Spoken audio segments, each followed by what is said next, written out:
One of the fastest growing crimes today is ID fraud.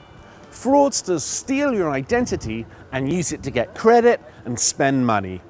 If it happens to you, your credit rating will likely be damaged and it could be harder for you to get a new credit card or mortgage. And on top of that, you could also be out of pocket, at least initially. Sorting out the whole mess could take as long as a year. So how many people are now victims of ID fraud? Well, we found through our research that about 12 million pieces of data have been fraudulently traded online this year so far, which is a threefold increase on the full year figures for 2010.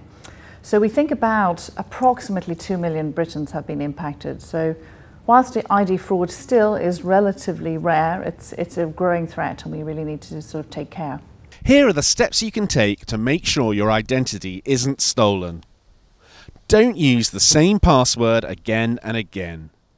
The average Brit has logins for 26 different accounts and websites, yet he only uses 5 passwords spread between those sites.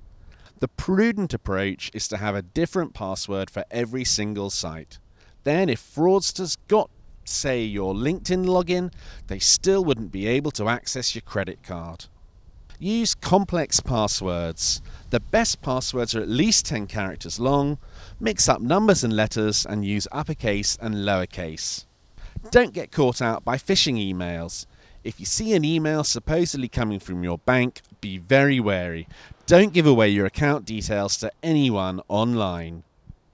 Check your bank account and credit cards frequently. Make sure there are no strange transactions going through. Check your credit rating. If someone is fraudulently using your identity, that could affect your credit score. In other words, banks may be more reluctant to lend to you.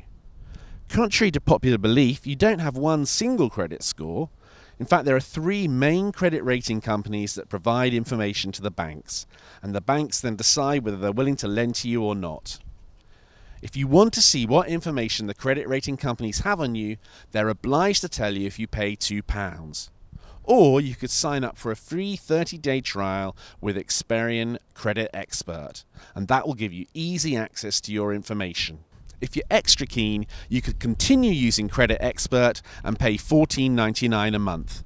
That may seem a lot, but it does include a web monitoring service. So the web monitoring service basically scours the internet and looking for signs where your data may be sort of compromised in any way. So it's looking for combinations of personal information that you register as part of the web monitoring service. So it could be name, address, email address, credit card numbers, password details, all that sort of thing. And then it would alert you and say, did you know essentially that this information is on somewhere where you don't expect it to be? Yes, $14.99 is a lot of money, but it could be a useful service given that ID fraud is growing so fast.